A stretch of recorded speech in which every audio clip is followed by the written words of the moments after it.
Welcome to the Engineerable channel. In this video, we're going to be disassembling the Splatter Ball SRB1200 blaster.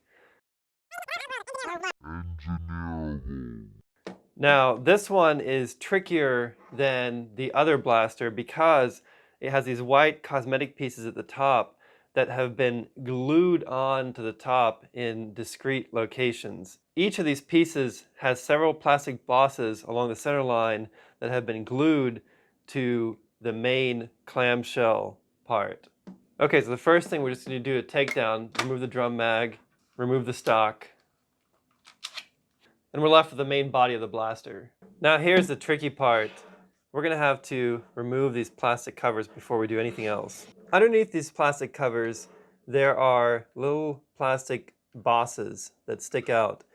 And like this one has two. And if you look very carefully at like the reflection of the light, you can kind of see where they are. And that would give you an idea where you can potentially drill to be able to just remove those without having to snap them off. But until we take this apart, I can only see like a few of them. I can't see them all. So I would have to take this apart, measure it to know the locations, and then you could do that afterwards by measuring and marking and then drilling. So I'm going to use a chisel. You can also use a flathead screwdriver that's small enough to pry under here. This is the first section I'm going to go under here. Pry under here. We're just going to lift up until we break off those snaps. Heard one. Time to come in from the other side.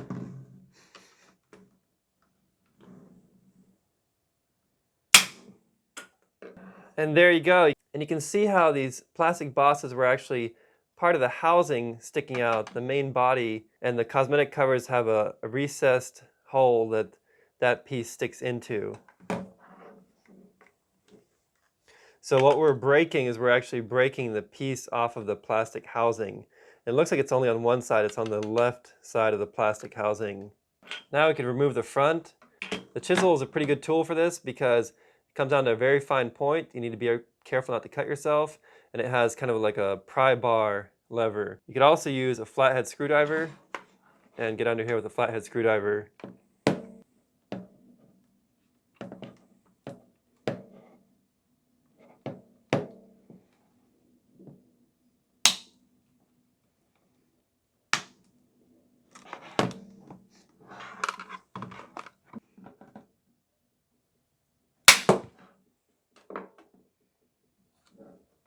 This piece also had two screw bosses holding it together. So the best tactic for this one was to come in from the back to break the back screw boss, and then come in from the front under here and pry up to break the front one off. Now this piece is going to have a whole bunch of screw bosses. So again, I'm going to continue with the flathead screwdriver since that's probably the most common tool that you would have. So there we go. Broke one. It's better to come in from this left side of the housing because that's the side of the housing where the screw bosses are actually attached to.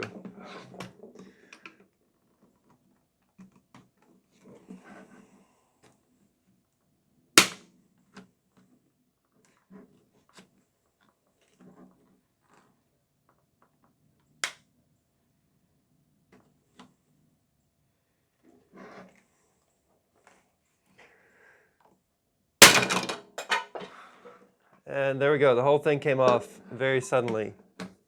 This back piece only has three bosses holding it on, like that. I'm going to take some measurements here so that you can know where these screw bosses are in case you want to use a drill to try to drill them out from above. So the first one is centered about 21.4 millimeters from the end. The next one is about 116.3. And now I'm going to measure from this end 48.4 millimeters. So that's the back. This piece looks symmetric, 10 millimeters from the end, and then this side is also 10 millimeters. This one is approximately 8 millimeters from the end, about 40 millimeters from the end here. There are 4 screws that were hidden by those cosmetic covers, so even if you remove the other screws, those screws are still going to be stuck to it, so you would not be able to get access to those screws without removing the cosmetic cover. When we reassemble the blaster, we're going to have to figure out a solution to keep these cosmetic covers on. As of right now, I'm thinking about adding some screws to the sides to keep the cover on, or possibly the top. The snap for the stock is exposed now, but it's actually held in by the main body, so it's not going to come out. Now let's make sure to remove the battery before we go any further. And we're going to have to use a knife to go in here to cut this sticker, because this sticker will hold the two halves together. Okay, now it's time to remove all these screws.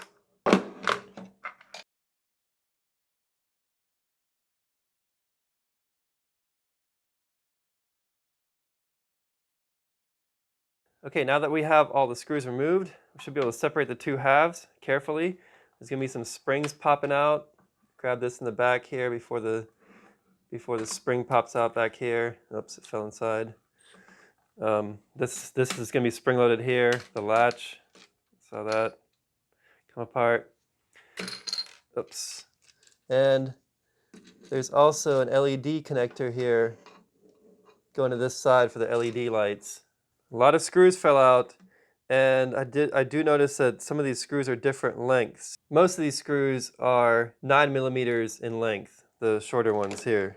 So group all those together, and there are two screws that are longer at about 14 millimeters.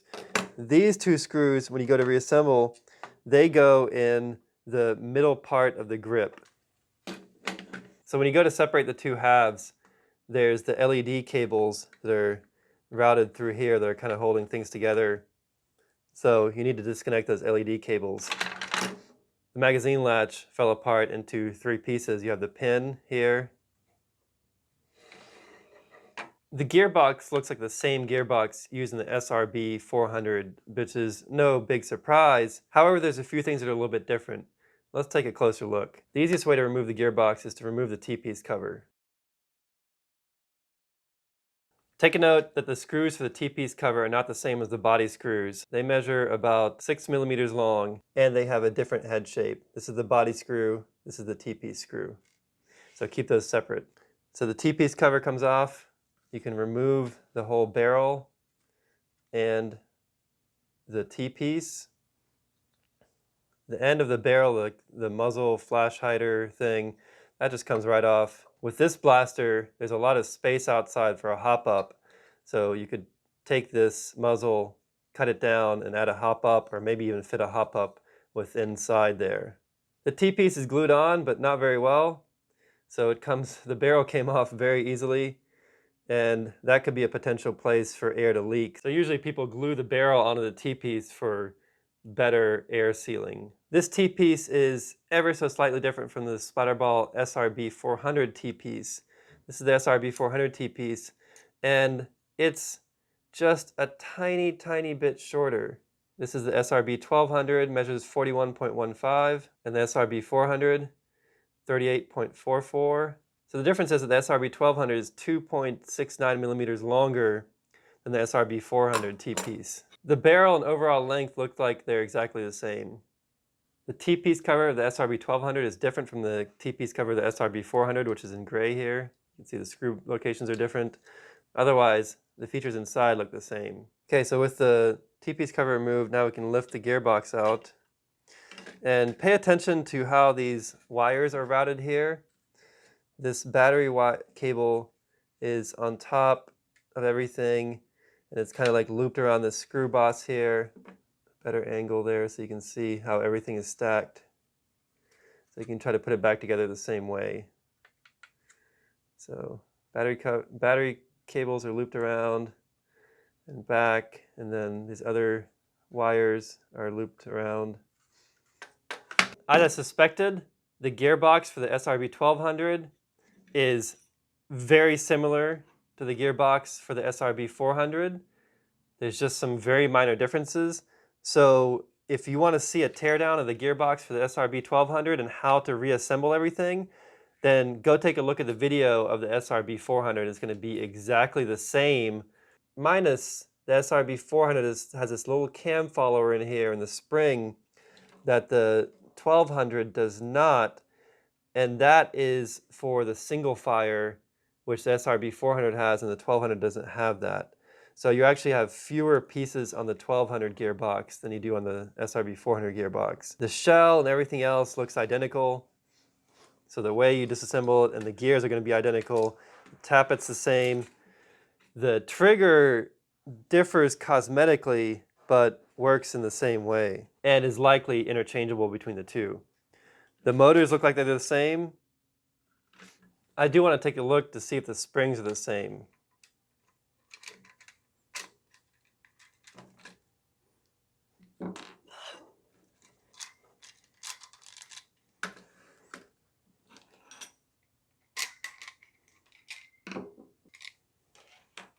The springs look like they're identical. I'd like to take a look at what the wire diameter of the spring is. It's measuring 1.16 for the SRB1200 and 1.16 for the SRB400. So the springs are identical and interchangeable in both. The relaxed spring length is right at about 152 or so. Take a note, there is a washer at the back of the spring guide, so make sure that washer is on before you put the spring guide back in.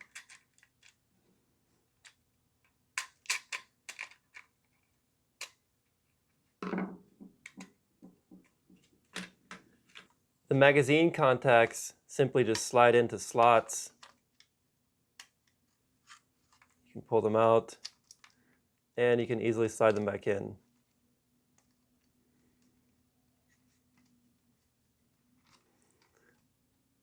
The final piece of interest in here is this LED PCB. So this LED PCB provides a constant current and voltage to the LEDs. And it also appears to have a motion sensor such that it turns the LEDs off if there's no motion for a while. We can use this LED board to just drive the UV LEDs that we're going to add for the glow ball tracer unit. Check out my other video for that mod where I add a glow ball tracer unit for nighttime play to this SRB1200 blaster. Let's take a look at what's behind this cover that's hiding the LED light and light pipe. There's 2 screws that hold it on, even though there's 3 screw bosses.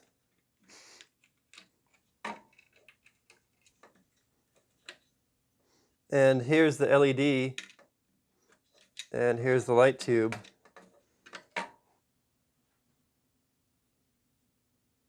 This light tube appears to just be a solid blue acrylic tube.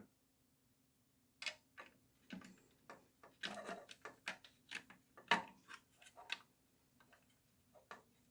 going to plug the battery in here to find out what color this LED actually is.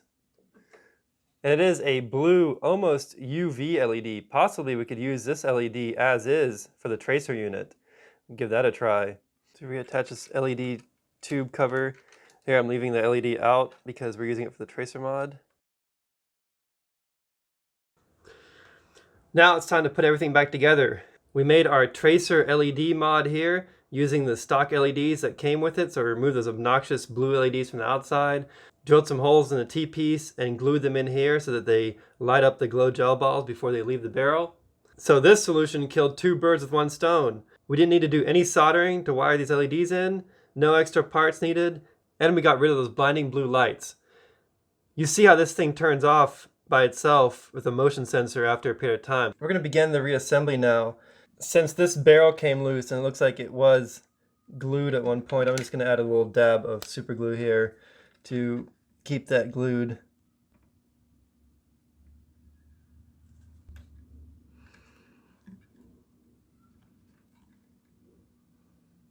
Okay, put the T-piece back over the plunger. Take the T-piece cover, put it over the T-piece. Before screwing down the T-piece cover, should put this barrel end piece on while everything is loose.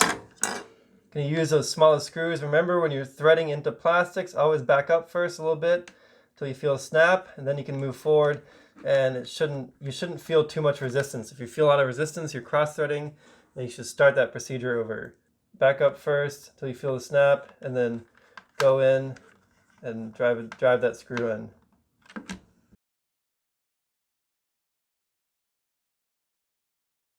Now lay down the leads from the LED over the top of the T-piece cover, and I'm going to route this wire back here to get it out of the way.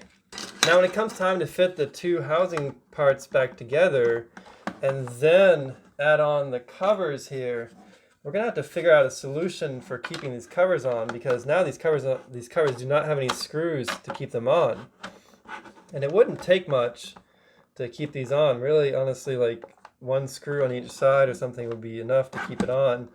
I might add two just for extra security.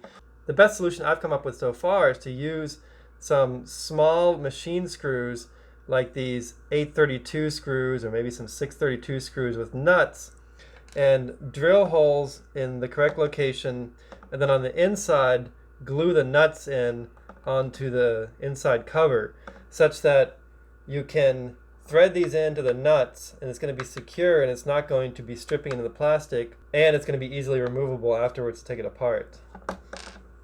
So we've got to take a look at what is a good location for these screws. We want the screws to be in a place where there's a lot of material. So like right here, in this area would be good. Make a mark down here. One screw over here in between this screw boss and this slot.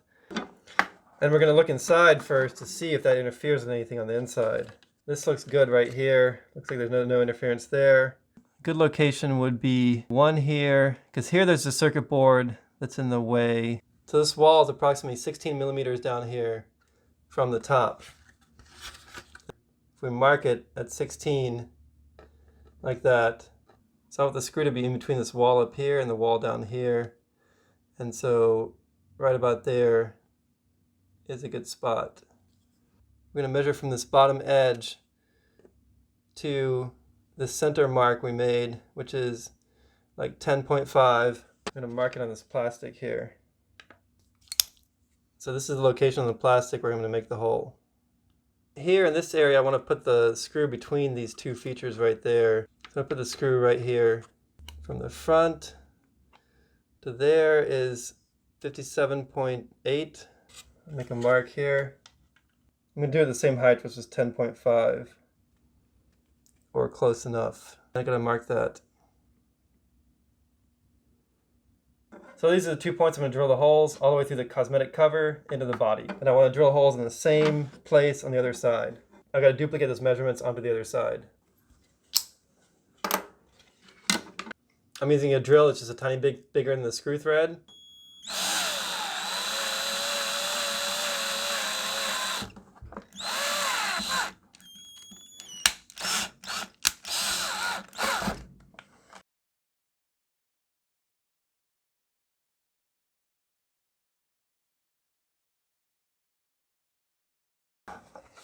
Okay, so we got the screws to hold the back piece on.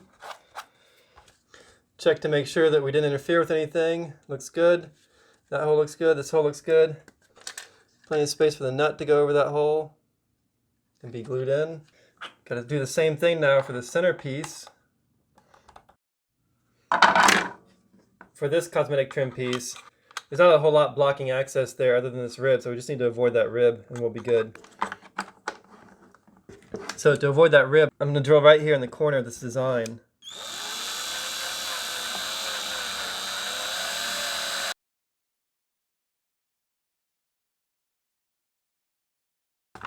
This front piece is going to be a little bit more difficult because there's really nowhere good to attach it on the sides.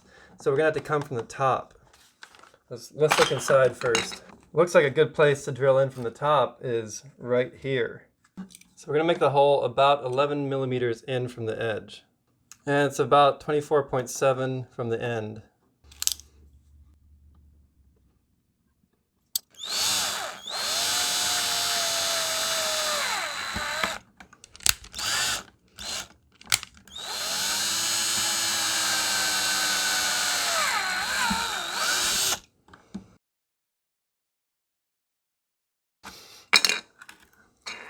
Okay, now that all the holes are drilled, we're going to have to glue the nuts on the back sides of the housing. And the trick with gluing the nuts in is to not glue the thread. So what I'm going to do is put these screws in place and just put super glue around the edges of the nut. It probably wouldn't hurt to rough up these areas with a little bit of sandpaper.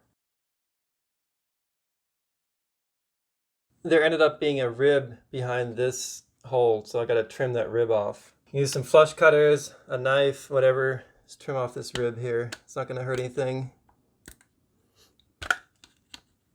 Now you should have 4 nuts super glued into the housing on both sides. So we got here, here, here, and there. And you're ready to complete the reassembly. Once the super glue has set, then you can take the screws out of the nuts. I ended up also adding some of this medium thick black rubberized super glue. And I use this because it has a little bit of flexibility. I noticed the other super glue was kind of gotten brittle a little bit because maybe I used too much accelerator on it. But now there's a nice fillet of super glue built up, and it should keep those nuts in place. Now that we have all these nuts in here to hold the cosmetic top covers, I think we're ready to do all the reassembly. The butt of these handles may have fallen off when you were doing stuff with it. There's my other screw stuck to the motor. So these go under the motor like this, and they fit in here into the rest of the handle. Put on the housing first before you put the housing on. We need to put the kind of spring protector in the back. I don't know what that does exactly. The shoulder stock latch, that needs to go in. There's 2 springs that will come out when you take this apart, and this has a longer and skinnier of the 2 springs. It goes in this shoulder stock latch. Put that in there like this. You may struggle to keep that in there. It might pop out. This is the latch for the magazine. This nub is where the spring goes. You put the pin through the latch, it goes in this hole right here. I can just put the spring over the nub.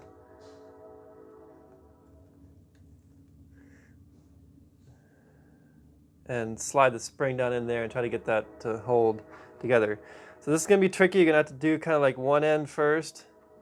So I'm going to start off with this top end here and get this together up here, just like that.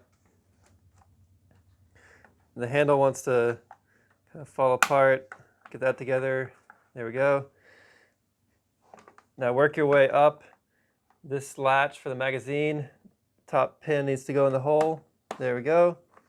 Okay, that all came together. So now it's time to put all these screws back in. I'm going to start with these 2 longer screws. These are the longest screws in the whole assembly. And these go in this part of the handle, the middle section of the handle. Don't forget that when you're putting these screws in, you want to back up a little bit so you get the screw started in the right place. And then when you're screwing it in, you don't want to feel a lot of resistance because you don't want to be cross-threading it. And don't screw it in too hard. You're screwing in plastic. You don't want to strip the thread.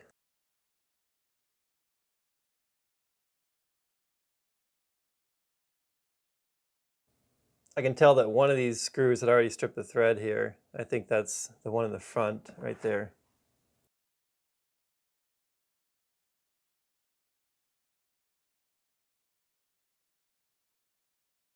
The last piece is to reassemble these cosmetic housings that we just modified. So we're going to put these screws in here.